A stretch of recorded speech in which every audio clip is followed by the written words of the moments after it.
Hi guys, welcome to new vlog. നമ്മുടെ കൂടെ ഒരു ബാക്കിൽ ഋതുണ്ട്, റായിദുണ്ട്, അതേപോലെ അബു തഹസിനുണ്ട്. അപ്പോൾ എങ്ങോട്ട് ഞങ്ങൾ പോകണമെന്നുള്ളത് വേറെ വ്ളോഗൊന്നും ചെയ്യും, അത് ഈ ഒരു വ്ളോഗ് കഴിഞ്ഞിട്ട് ചെയ്യും. അപ്പോൾ ഇന്ന് പറയാനുള്ളത് എന്താ വെച്ചാൽ, നമ്മൾ ഇന്നലെ രാത്രി പോയിട്ട് ആട് 3 കണ്ടു. അതിൻ്റെ ഒരു റിവ്യൂ, അതായത് ലേറ്റാണ് നമ്മൾ എന്താ പറയുക പടം പോയി കാണാനുള്ള ആ ഒരു റിവ്യൂ അല്ല. നമ്മളെന്താ വെച്ചാൽ നമുക്ക് വന്നൊരു അഭിപ്രായം, അതായത് 100 കോടി അടിച്ചൊരു പടമാണല്ലോ, അതിനെക്കുറിച്ച് നമുക്ക് എന്താ അഭിപ്രായം. നമ്മൾ കണ്ടു, നമ്മൾ നാളും പോയിരുന്നു.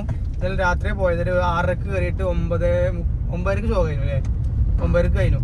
അപ്പോൾ പടത്തിനെ പറ്റി പറയാന്നുണ്ടെങ്കിൽ നല്ലൊരു സ്റ്റോറി ഉണ്ട്. സത്യം പറഞ്ഞാൽ സ്റ്റോറി അത്യാവശ്യം നല്ലൊരു സ്റ്റോറിയാണ്. പക്ഷേ എന്താ പ്രശ്നം വെച്ചാൽ, കോമഡി ആക്കിയിട്ട് അങ്ങോട്ട് കൊളാക്കിയിട്ടുമില്ല. എന്നാൽ നല്ല കോമഡികളുണ്ട്, എന്നാൽ മോശം കോമഡികളുണ്ട്. അതായത് മോശം കോമഡി പറഞ്ഞാൽ നമ്മൾ ചിരിപ്പിക്കാൻ വേണ്ടി നമ്മൾ ചിരിക്കണം എന്ന് പറഞ്ഞ് നിന്നാൽ ചിരിക്കും, പക്ഷേ ഒരു അൺഎക്സ്പെക്റ്റഡ് ആയിട്ട് കോമഡി നല്ല ചിരിക്കുക, അതാവും നല്ലത്. നമ്മളെ മെയിനായിട്ട് എന്താ പറയുക, എന്താ ബിൽക്ക് പറയാനുള്ളൂ ചോദിച്ചോക്കാം. നമുക്ക് മനസ്സോടും ചിരിക്കാൻ പറ്റണില്ല. പിന്നെ പ്രതീക്ഷ പോലൊന്നും ഇല്ല. ഞാൻ കുറേ നെഗറ്റീവ് റിവ്യൂ ഒക്കെ ഇൻസ്റ്റഗ്രാമിൽ ഒക്കെ കണ്ട്, പക്ഷെ അത് പെയ്ഡാന്ന് കരുതി. പക്ഷെ എന്താ തന്നെയാണ് കാര്യങ്ങളൊക്കെ. ഋതു എന്താ പറയാനുള്ളത്? പടം എങ്ങനെയുണ്ട് പറഞ്ഞാൽ അടിപൊളി, എനിക്ക് ഇഷ്ടപ്പെട്ടോ? ഒരു നെഗറ്റീവ് ഇല്ല, ഓരോ ഇഷ്ടം പോലെ തന്നെ. നമുക്കിപ്പോൾ നമ്മൾ ചെറുക്കണം എന്ന് കരുതിയിട്ട് ആ മൈൻഡിൽ നമ്മൾ പോണത്. അപ്പോൾ എന്തായാലും പിന്നെ ചെറിയ വരില്ല.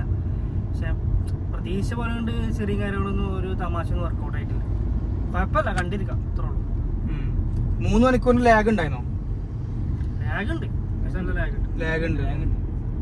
പിന്നെ അബുനെന്താ പറയുള്ളൂ, പറഞ്ഞോ, ക്യാമറ ബാക്ക് കുറിച്ച് പറഞ്ഞോ. എന്താ നമ്മള് ആടിറ്റു പ്രതീക്ഷ ഒരിക്കലും പോയത്. ആടിറ്റു ആഴത്തിരി ഭയങ്കര വ്യത്യാസമുണ്ട്. ഇതില് കൊറേ സീനുകൾ കട്ടായിക്കണു. ആടിറ്റൂത്തെ ഒരു ഇതില്ല ഇതിന്.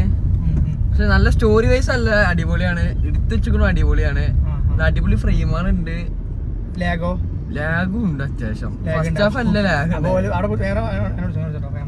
അതായത് ഒരു പറഞ്ഞില്ലേ 1 മണിക്കൂർ കട്ട് ചെയ്ത് പറഞ്ഞില്ലേ, അപ്പൊ 1 മണിക്കൂറിന് എന്താ കാറില്ലേ. അതാണ്. അപ്പൊ ഇതെന്താ വെച്ചാല് ഇതന്നെ ലാഗാ. ഫസ്റ്റ് ഹാഫ് അത്യാവശ്യം ലാഗ് ഉണ്ട്. സെക്കൻഡ് ഹാഫ് പിന്നെ പെട്ടെന്ന് കഴിഞ്ഞ പോലെ തോന്നി. പിന്നെ പടം പകുതി വെച്ച് നിർത്തുന്നുണ്ട്, ഫുള്ളാക്കണില്ല.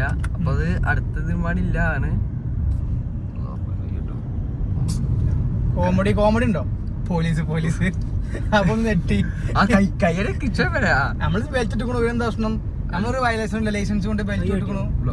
കാട്ടിയാലേ അതായത് കോമഡി എന്താ അഭിപ്രായം? കോമഡി ചിരിച്ചാല് ഒരു 50-50 അങ്ങനെയാണ്. ഒരു 100 കോമഡി ഒരു 50 ചിരിച്ച. നമ്മളെ മെയിനായിട്ട് ചിരിപ്പിച്ചത് ആരാണ് ചിരിപ്പിച്ചത്? മെയിനായിട്ട് വിനായകല്ലേ. ശരി. ലാസ്റ്റ് ഒക്കെ നല്ല, അതായത് ജയസൂരിന്റെ ഏതിലുള്ള ചിരിപ്പിച്ചു. പക്ഷേ അല്ല പയറോള് ജയസൂരിന്റെ ഓന് മാറിയിട്ട് കൊറേ വേണ്ടാത്ത കൊറേ കോമഡി ആളുണ്ട്. അത് വല്ല ഇഷ്ടപ്പെട്ടു.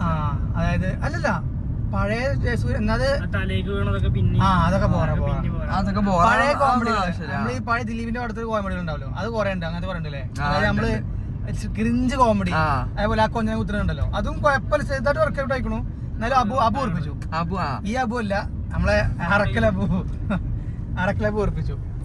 പിന്നെ 3 മണിക്കൂറിന്റെ പടം എന്ന് പറഞ്ഞപ്പോ മറ്റേ ശരിക്കും ലാഗ് വരാൻ പാടില്ല. പക്ഷെ ഇവർക്ക് ഈ സ്റ്റോറി മൊത്തം ഇൻക്ലൂഡ് ചെയ്യണമെങ്കിൽ അത് 3 മണിക്കൂർ വേണം. ആ സെക്കൻഡ് ഹാഫ് എത്തിക്കണമെങ്കിൽ ഇത്രയും സംഭവങ്ങൾ കഴിയണം. ഇനിയിപ്പോ പാർട്ട് 4 ഉണ്ട്. ഇതിന്റെ പാർട്ട് 3ന്റെ പാർട്ട് 2 അങ്ങനെ വരുന്നില്ലേ, അത് പിന്നെ ആൾക്കാർ കാണും. സംഭവം സ്റ്റോറി ഒക്കെ ഓക്കെയാണ്, സ്റ്റോറി പക്ക സ്റ്റോറി. പിന്നെ ധർമ്മജന്റെ ഫസ്റ്റ് കോമഡി ഒന്നും വർക്കായിട്ടില്ല. ആദ്യം $1 പിന്നെ ആ പാർട്ട് 2 പാർട്ട് 2 $1 കൊടുത്തത് സാത്തസേവിയർ അല്ലേ കൊടുത്തത്? ആ $1 വേണ്ടല്ലേ? അല്ലല്ല, മറ്റേ പൊട്ടന്മാര് സാത്തസേവിയറിന്റെ സോമനും സൈമനും അല്ലേ? ഇല്ലേ മറ്റേ ആയുർവേദത്തിനൊന്നെ ആൾക്കാര് സാധനം കൊണ്ട് വന്നാലടാ അല്ലേ? ഓരോ ലാസ്റ്റ് $1 കൊടുക്കും. ഇവിടെ അറിയണ്ടല്ലേ, അത് കണ്ടിട്ടില്ല. അതും ഗാന്ധിജി കണ്ടിട്ടില്ല. അവിടെ ഗാന്ധിജിന്റെ കണ്ണട അയച്ചു പറ്റില്ല. ഒരു ക്രിഞ്ചാണ്. അപ്പൊ അങ്ങനെ ഓരോരോ ക്രിഞ്ച് കാര്യങ്ങൾ ധർമ്മജൻ കൊടുന്നു. ലൊക്കേഷൻ നോക്കണില്ലേ? ആട് 2 ഇതേപോലെ തന്നെ ആട് 1 ഡിഫറെന്റ് സ്റ്റോറി തന്നെയാണ്. കാരണം തിരിയാണ്ടോ ഇതാ ആട് 1 എന്ന് പറയുന്നത് ഫുൾ ഒരു ആടിന്റെ കഥ എങ്ങനെ പോവാണ്, ഒരാളങ്ങനെ കൊണ്ടുപോവാണ്. ആടിനെ കൊണ്ട് പെടുന്നതൊക്കെ. പക്ഷെ ആട് 2 പറഞ്ഞാൽ നോട്ടുന്നതിനോ അങ്ങനെ ഓരോ സ്റ്റോറി മാറി, മൊത്തത്തിൽ മാറി. എന്താ അതോ ലോകം മറ്റോ.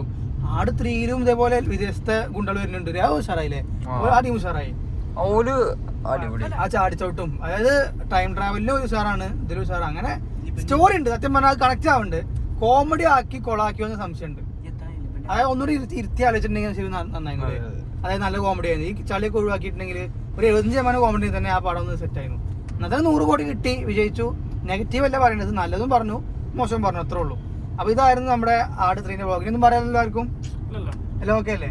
അപ്പൊ നമ്മൾ എങ്ങോട്ടാ പോകണമെന്നുള്ളത് അടുത്ത വ്ളോഗ് നമുക്ക് ഇപ്പോൾ സ്റ്റാർട്ട് ചെയ്യാം. ഓക്കെ, അപ്പൊ ഇനി ഗായ്സ് അടുത്ത വഴി തെറ്റി.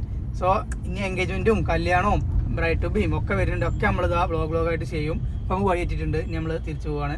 അപ്പൊ അടുത്ത വ്ളോഗ് അടുത്ത ദിവസം കാണാം. ബൈ.